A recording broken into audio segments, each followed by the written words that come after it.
欢迎来到巴巴娱乐呀频道，请订阅频道，所以大家不要错过当天最热门的新闻。我们今天的时事通讯包括以下内容：富山海收官诚意新剧获发行许可，双角色演绎引期待。诚意新剧《双魂》启幕预约破600万的暗涌，那把剑很轻。诚意握剑的右手虎口微微发白，左手食指却虚搭在剑脊上，这是清冷剑修的持剑法。镜头一转，同样的剑在他手中突然有了重量，五指松垮地环住剑柄，像在抚摸情人的脖颈。这是妖异剑灵，两个灵魂住在一具身体里。富山海收官第7天，诚意的新剧以近乎前行的姿态浮出水面。没有盛大的官宣仪式，只有3道硬核信号划破寂静：广电总局颁发的发行许可证编号、爱奇艺平台600万预约量，以及导演随口提及的45天剑术特训。这些数字像暗码，在粉丝群中裂变成灼热的期待。你知道演员为角色能疯到什么程度吗？导演在采访里轻描淡写，诚意每天练6小时剑，就为了区分两个灵魂拿剑的姿势。45天，270小时，只墨一个细节。当流量明星忙着压戏刷脸时，有人选择在剑道馆里与自己的影子对弈。这种笨拙，在如今速食的影视工业里几乎成了奢侈品。我们到底在期待什么？或许不只是仙侠剧的皮箱。当市场被流水线产品淹没，观众开始渴望一些偏执的东西，那些愿意为手势不同较劲45天的匠心，那些相信两个灵魂不该共用一副躯壳的信仰。预约数从来不是热度的真相，而是饥渴的计量单位。想起老戏骨们常说的戏在手上，诚意的剑让我恍惚看到某种回归到用身体讲故事的传统，回归到相信细节自有万钧之力的年代。这不是炫技，是修行。富山海收官诚意新剧获发行许可，双角色演绎引期待。从富山海到新剧诚意的无声告别与重生。富山海收官的那一夜，弹幕里满是舍不得，有人哭成泪人，有人反复播放结尾那一幕，仿佛要从光影的余温里再感受一遍萧秋水的孤绝与深情。而诚意本人却在剧中的第2天默默消失在公众视野，没有庆功宴，没有直播，也没有一句告别。他在片场留下一柄练剑用的木剑，带走的是观众对他那份干净到近乎苛刻的执着印象。7天之后，一则不起眼的备案信息悄然出现在广电总局网站上：天地剑心获发行许可证，主演诚意，导演周子昂。短短几行字，却在粉丝群体里激起了比热搜更狂的浪潮。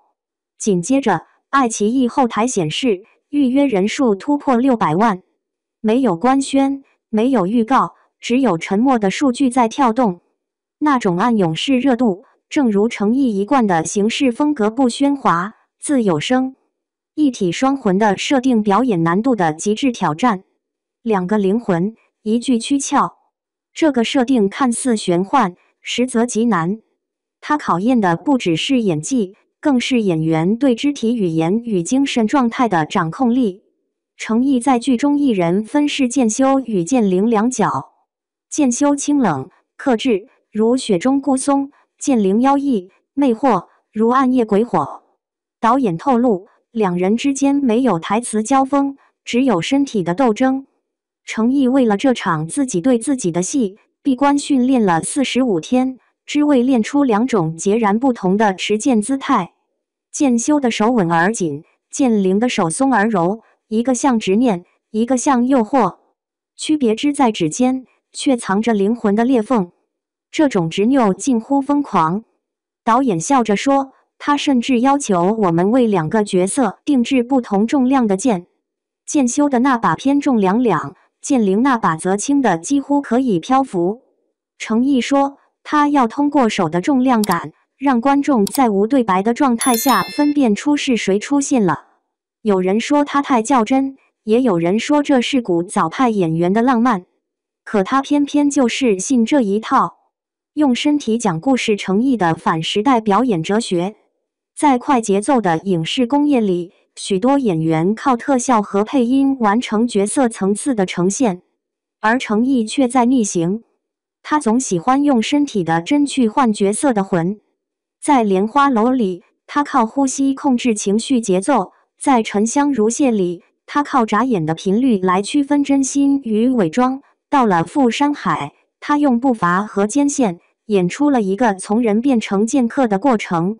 而今在天地剑心，他更进一步试图用一双手演出两个灵魂的重量差。这不是技巧，而是修行。他曾在一次访谈中说，演员的身体是容器，能装多少魂，就看你练了多久。这句话在娱乐圈显得过时，却也显得珍贵。因为当多数人还在追逐镜头的光，他已经在和光影之外的自己较劲。匠心的孤独45天的影子对弈，剑术指导透露，程毅那45天几乎是闭关状态，每天早上5点出门，下午1点结束训练，再接着进行打戏排练。他常常对着镜子练剑，一遍又一遍地重复提剑、转腕、回鞘，练到最后，连动作指导都看不出他在模仿哪一个角色。他练到自己都分裂了。导演半开玩笑地说，但也正因为这种分裂，两个角色在程毅身上才能共生。剑修的静，剑灵的动，一个在光里呼吸，一个在影中苏醒，两种力量在他身体里互相拉扯，最终在镜头前融合成一种奇异的美感，像血与火同燃，像理智与欲望共舞。观众的渴望从追剧到见证。有人说，天地剑心的预约数字不是热度，而是一种信仰。信的不只是程毅这个名字，而是他所代表的那种认真的、不合时宜的精神。当娱乐工业变得越来越快，观众的眼睛也被训练成了速读模式，剧情快，节奏快，情感快，连角色的悲欢都被压缩成短视频的10几秒。而程毅用45天练一个手势，恰恰是对这种快的一种反抗。观众在他的作品里看到的不只是表演，而是一种态度，戏要真，才有魂。这种慢工带来的不是炫技，而是温度，是一种让人愿意慢下来的力量。沉默的热度被等待的那一剑。如今天地剑心的首支预告还未放出，但各大社交平台已经有无数自制剪辑在流传。有人从训练花絮中截取他的持剑动作，有人从旧剧里拼贴出剑修与剑灵的对照图，甚至有粉丝自发建立了动作考据组，研究他不同剧中的呼吸节奏。这不是普通的追星，而是某种同行式的见证。他们不是在等一部剧，而是在等一个演员再次突破自己。业内人士评价，程毅的存在让观众重新相信演技这2个字可以回归到身体。这句话或许有点夸张，但也并非虚言。